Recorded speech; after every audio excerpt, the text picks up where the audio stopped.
कराची में गैर एलानिया load shedding से मुतालिक सिंध हाई कोर्ट में अहम समाअत हुई। वकील ने अपने मौक़िफ़ में कि इलेक्ट्रिक की लोड शेडिंग को जायज़ करार दे दिया। बताया कि लोड शेडिंग हुकूमती पॉलिसी के तहत की जा रही है। अदालत ने इस्तफसार किया कि जो लोग बिल देते हैं उनका क्या कसूर है। शहरी ने भी लोड शेडिंग पर के इलेक्ट्रिक को खूब आड़े हाथों लिया। के इलेक्ट्रिक ने पटेलपाड़ा में गैर एलानिया लोड शेडिंग खत्म करने के लिए मोहलत तलब कर ली। मजीद हम जानते हैं इस रिपोर्ट में। कराची में गैर एलानिया लोड शेडिंग के ख़िलाफ़ शहरी अदालत पहुंच गया। समाअत के दौरान वकील ने बताया कि के इलेक्ट्रिक की लोड शेडिंग जायज़ है।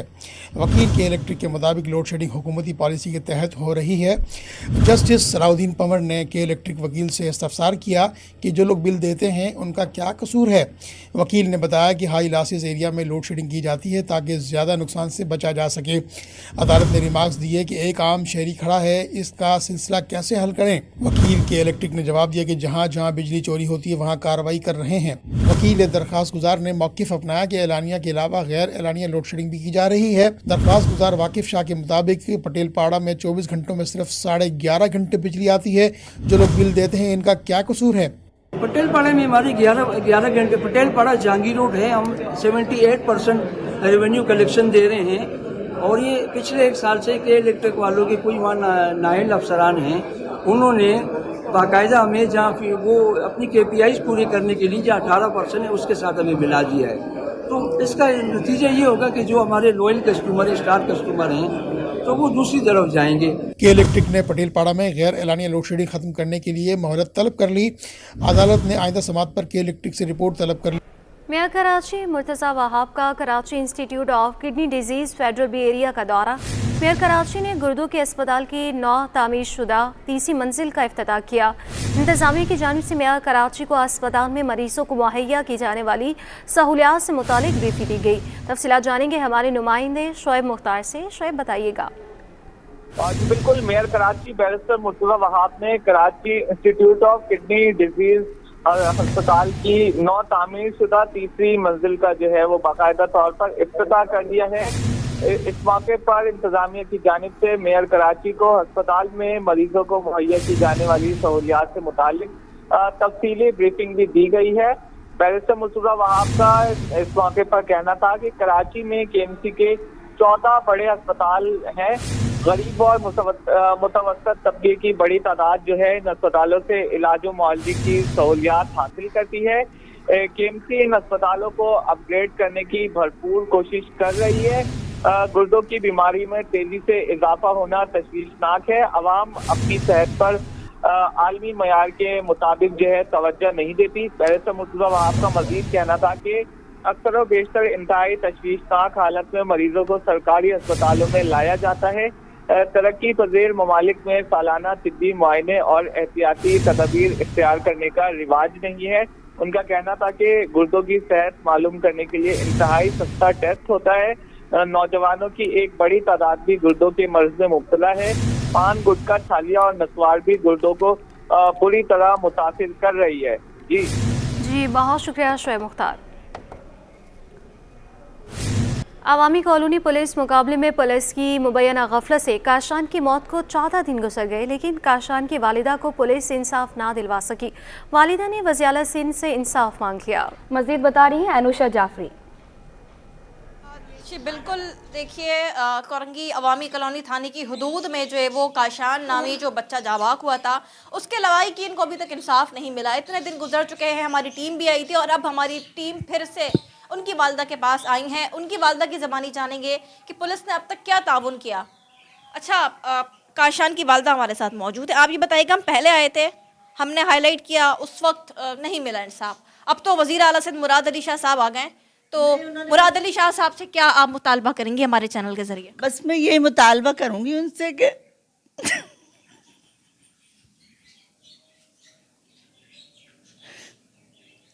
बच्चा तो मेरा आने का नहीं, किराए के मकान में रहते हैं हम। बच्चों का कोई ऐसा काम भी नहीं है, ठेके का काम है, जितना कर लिया हो गया। बस ये कि कम से कम मेरे बच्चों के लिए नौकरी का तो करते हैं। मेरा सबसे ज्यादा वही करता था। पुलिस ने नौकरी का कहा आपको? हाँ, SP ने बोला था। क्या उन्होंने खुद ने बोला था, इंटरव्यू है बल्कि बच्चों के पास मोबाइल, इनके हम काम वाम का भी देखेंगे। बोल के गए थे के बाद जिस दिन उसका इंतकाल हुआ था। अभी तक नहीं हो। अभी तक कोई राब्ता नहीं हुआ, दोबारा है ही नहीं। किराए का घर है, पुलिस वालों ने एक तो इंसाफ नहीं दिलवाया, ऊपर से कहा कि इनके बच्चों को नौकरियां देंगे, वो भी नहीं दिलवाई। इन्होंने वजीर आला सिंध मुराद अली शाह साहब से अपील की है। वज़ीर आला साहब से अपील करती हूँ कि मेरे बच्चे के पहले एजुकेशन में था सबसे बड़ा वाला मेरा, वो 5 साल तक उसको तनख्वाह भी मिली है, लेकिन उसको 4 साल हो गए, उसको ईजी लोग पे उसकी तनख्वाह बंद कर दी। आप मुझे ये बताएं, आप क्या समझती हैं कि पुलिस तो कुछ नहीं कर रही, लेकिन अब जो है वो वजीर आला सिंध पाकिस्तान पीपल्स पार्टी आ गई है, क्या कहें? पीपल्स पार्टी आई है तो कुछ इंसाफ तो करे ना, मेरे बच्चे की नौकरी बहाल करवा दे। जी बिल्कुल, ये काशान की वालदा हैं जो आज भी इनके आंखों में आंसू मौजूद है, क्योंकि सगा बेटा जो है जाबाक हुआ है डाकुओं की या पुलिस की फायरिंग से। वो भी तयन नहीं हो सका किसकी फायरिंग से जाबाक हुआ है। आज सिटी 21 की टीम दोबारा से यहाँ पहुंची है और इन्होंने अब पुलिस से नहीं, वज़ीर आला सिंध मुराद अली शाह से रोती माँ ने, काशान की रोती माँ ने अपील की है कि अब पुलिस नहीं, वज़ीर आला सिंध मुराद अली शाह इनको जो है वो इनसे अपील की है कि उनको इंसाफ दिलवाएं, इनके बच्चों को नौकरियां फराहम ताकि ये अपने घर आ सकें। जी सिंध हाई कोर्ट में हब रिवर रोड फैक्ट्री के इलाकों में हाई ट्रांसमिशन पोल लगाने के खिलाफ दरख्वास्त पर समाअत हुई। अदालत ने LDA और बोर्ड ऑफ रेवेन्यू से दलाइल तलब कर लिए। मज़ीद तफसीलात जानेंगे मुमताज़ जमाली से। देखिए जी, आज सिंध हाई कोर्ट कराची में कराची के इलाके हब रिवर रोड जहां फैक्ट्री का इलाका है, वहां पर कराची एटॉमिक एनर्जी पावर यानी कैनोप की जानब से हाई ट्रांसमिशन पोल लगाने के खिलाफ दरख्वास्त पर समाअत हुई है। दौरान समाअत दरख्वास्त गुजार के वकील का ये मौक़िफ़ है कि वहां पर फैक्ट्री का इलाका है जहां पर बीच सड़क में ये हाई ट्रांसमिशन पोल लगाए गए हैं, जिसकी वजह से वहां पर गुजरने वाली गाड़ियों को और वहां पर जो कंटेनर मालबरदार गाड़ियां आती है उनको शदीद मुश्किलात का सामना करना पड़ता है और ट्रैफिक के मसाइल होते हैं।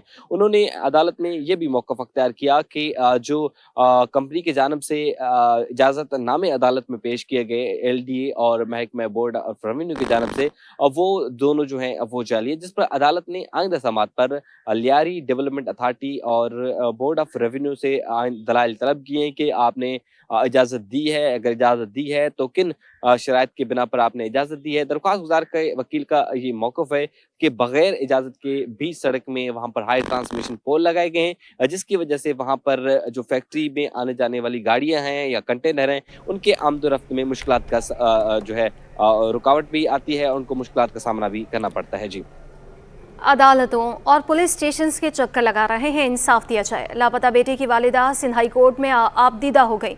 अदालत ने रिमार्क्स दिए कि आप परेशान ना हो, बेटे को जल्द बाजियाब करा लिया जाएगा। सिंध हाई कोर्ट ने तफ्तीशी अफसर को कार्रवाई जारी रखने का हुक्म दे दिया। अदालत ने JITs और PTF सेशंस इजलास भी करने की हिदायत जारी की। मजीद इस रिपोर्ट में। लापता अफराद की बाजियाबी से मुतालिक दरख्वास्त पर सिंध हाई कोर्ट में समाअत हुई। बलूचिस्तान से लापता शहरी की वालदा बाजियाबी के लिए अदालत पहुँच गयी। समाअत के दौरान तफ्तीशी अफसर ने बताया कि 4 JITs में मिसिंग पर्सन के अहल खाने की जानिब से कोई पेश नहीं हुआ। दरख्वास्त गुजार के वकील ने बताया कि आबिद अली गडाब सिटी से लापता हुआ था, अभी तक कोई सुराग नहीं लगाया गया। अदालत ने रिमार्क्स दिए कि शहरी के अहल खाना से जो भी तहकीकात करनी है आज ही कर ली जाएं। दरख्वास्त गुजार ने भी पुलिस के साथ ताउन की यकीन दहानी करा दी। बताया कि 2 दिन पहले बताया जाए तो JIT में भी शरीक हो जाएंगे। समाअत के दौरान लापता शहरी की वालदा आपदीदा हो गई। बताया कि अदालतों और पुलिस स्टेशन के चक्कर काट कर थक चुके हैं, लेकिन इंसाफ ना मिला। अदालत ने रिमार्क्स दिए कि आप परेशान ना हो, आपके बेटे को जल्द बाजियाब कराया जाएगा। अदालत ने तफ्तीशी अफसर को कार्रवाई जारी रखने का हुक्म दे दिया। अदालत ने JITs और PTF सेशंस इजलास करने की हिदायत कर दी। दरख्वास्त की समाअत 5 अप्रैल तक मुलतवी कर दी है।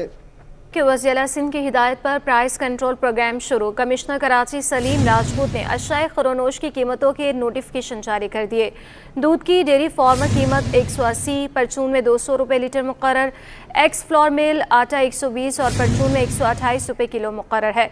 इसी पर मज़ीद तफसीलात जानेंगे हमारे नुमाइंदे आजीज़ जमाली से। आजीज़ बताइएगा।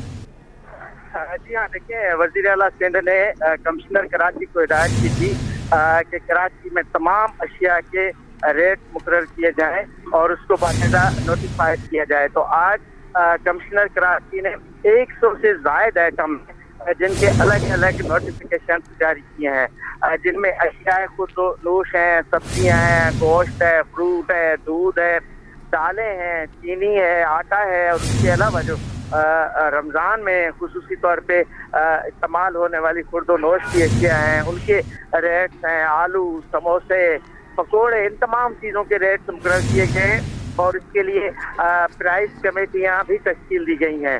ये प्राइस कमेटियाँ रमज़ान शरीफ में दुकानों पर जाके बाकायदा प्राइस लिस्ट पर चेक करेंगे और इस रेट पर अमल भी कराएंगे। जी बहुत शुक्रिया आजीज़ जमाली। अशिया खुरनोश की सरकारी कीमत नामंजूर। Chairman wholesaler grocers Abdul Raif Ibrahim ने कारोबार बंद करने की धमकी दे दी। साथ ही कमिश्नर कराची से रेट लिस्ट पर नजरसानी करने का मुतालबा कर दिया। काविश मेमन से तफसीलात जानेंगे। बिल्कुल देखें, रमज़ान मुबारक से कबल बड़ी डेवलपमेंट देखी जा रही है। वज़ीर आला सिंध के अहकाम के बाद कमिश्नर कराची ने अशिया खुरनोश की रेट लिस्ट जारी कर दी गई है, जिसके बाद चीनी, दालें, आटा समेत मुख्तलिफ जो अशिया खुरनोश है उसकी सरकारी कीमत का इतलाक हो चुका है। मेरे साथ होलसेल ग्रोसर्स के चेयरमैन अब्दुल रऊफ मौजूद हैं, जानते हैं। रऊफ भाई, क्या समझते हैं, रेट लिस्ट जारी की है, पहले भी चीनी के 123 रुपये रेट थे होलसेल में, इस लिस्ट को तस्लीम करेंगे या मुस्तरद करते हैं? सर देखें, पहली बात सुने, 1 मिल रेट है आज भी 134 रुपये है, तो होलसेल में 137 बिक रही है। आप मुझे बताएं कमिश्नर साहब, अगर हमें सस्ती दिला देते हैं 1 मिल तो हम सस्ती बेचेंगे। 123 में कौन बेचेगा? कौन करोड़ों रुपए नुकसान करेगा? आप मुझे बताएं कि सब्सिडी इदारे में जब 155 रुपये की चीनी बिक रही थी और आज 123 रुपये में आप बोल रहे हैं कि होलसेल वाला बेचे या रिटेल वाला बेचे, नामुमकिन है ये। इसकी वजह ये है कि ये इस पर इम्प्लीमेंट हो ही नहीं सकता। तो जाहिर सी बात है कि लोग ये चीनी रखेंगे नहीं। क्यों रखेंगे? घर से पैसे देंगे। आप अंदाज़ा लगा लें, 14 रुपये किलो कोई भरेगा क्या? हज़ारों टन इधर आती है, यानी एशिया की सबसे बड़ी मार्केट है ये कच्ची गली जहाँ आप खड़े हैं अभी चीनी बाज़ार में। असल में फैक्ट फिगर पे जाना चाहिए कि हमें दाल हैदराबाद से कैसे आती है, प्रोसेस कैसे होता है, यहाँ नफ़े का रेशो क्या है। 5% होलसेल पे होना चाहिए। हम बोलते हैं वो 5% भी ख़त्म करते हैं हम। सर देखें, हम तो ये नहीं चाह रहे कि ऐसा हो हड़ताल, लेकिन हम कमिश्नर साहब से अभी अपील करते हैं कि इसको फिल फॉर रीचेक किया जाए और इसको अमल दरामद कराने वाले रेट लाएं। नहीं होता तो बाजार कोई भी नहीं देगा ना, माल ही नहीं होगा तो बेचेगा क्या? नहीं बेच सकेगा। सप्लाई जो है ना, सप्लाई वो बैंड हो जाएगी। क्योंकि देखिए, घर से नुकसान कौन करेगा? अगर 3.5 करोड़ की आबादी का शहर है तो क्या रोजाना के 30 करोड़ रुपए नुकसान करेगा? कोई नहीं कर सकता। बिल्कुल देखिए, होलसेल ग्रोसर्स एसोसिएशन ने कमिश्नर कराची से मुतालबा कर दिया कि जो रेट लिस्ट जारी की है उसको रिवाइज किया जाए, तो दीगर एहतजाज का ऑप्शन भी ज़ेर गौर है। जी, हुकूमत सिंध की हिदायत पर कमिश्नर कराची ने अश्याए ज़रूरिया की सरकारी निर्ख जारी कर दिए। रिटेलर एसोसिएशन के जनरल सेक्रेटरी फरीक कुरैशी कहते हैं इंतज़ामिया होलसेल में भी सरकारी कीमत पर अमल दरामद कराए। मज़ीद जानेंगे वसीम इफ्तिखार से। जी बिल्कुल, रमज़ान से कबल वज़ीर आला सिंध की हिदायत पर कमिश्नर कराची ने जो अशिया खुदनोश हैं और दीगर ज़रूरी ज़िंदगी की अशिया है उसके सरकारी नर्ख जो हैं वो जारी कर दी हैं। अगर हम बात करें चीनी की और आटे की, तो इस वक्त हमारे साथ मौजूद हैं फरीद कुरैशी, जो कि जनरल सेक्रेटरी हैं रिटेल एसोसिएशन के। इनसे जानते हैं कि किस तरीके से जो है कीमतें हैं उस पर अमल दरामद हो सकेगा या नहीं, और इस वक्त मौजूदा चीनी की कीमतें क्या हैं, आटे की कीमतें क्या हैं, होलसेल कीमत क्या है, एक्सएमएल कीमत क्या है, ये भी हम जानते हैं इनसे। इस वक्त हमारे साथ मौजूद हैं फरीद कुरैशी। बिस्मिल्लाहिर्रहमानिर्रहीम। देखिए, आटा 140 रुपये किलो बिक रहा है और जो जब अभी सुना है कि कमिश्नर साहब की लिस्ट आ गई तो उसके हिसाब से बिकेगा। दूसरी चीज़ चीनी में भी यही है कि जब अभी 145 रुपये और 150 रुपये रिटेल में बिक रही है, जब वो लिस्ट बाकायदा हमें मिल जाएगी तो तमाम रिटेल में वही कीमतों पे मिलेगा। अगर होलसेल में कोई बात, अगर हमें माल नहीं मिला तो हम कमिश्नर साहब को से अपील करेंगे कि वो भी हमें होलसेल को भी इस पर बॉन्ड करे और वो लिस्ट के हिसाब से हमें माल दे। जी बिल्कुल, ये थे फरीद कुरैशी, जिनका बताना है कि जो होलसेल की रिटेल कीमत है 2.5 नंबर आटे की 140 रुपये है, फाइन आटे की 150 रुपये और चक्की का आटा जो है उसकी रिटेल कीमत 160 रुपये किलो है। चीनी की कीमत जो है तकरीबन 145 रुपये से 150 रुपये किलो तक पे रिटेल कीमत में फ़रोख्त की जा रही है। इनका कहना है कि होलसेल में अगर सरकारी कीमतों पर इनको तमाम तरह अशिया खुर्दनोश फराम हुई तो फिर उसी सरकारी रेट पर जो कि कमिश्नर कराची की जान गई हैं उस पर फिर फ़रोख्त किया जाएगा। जी।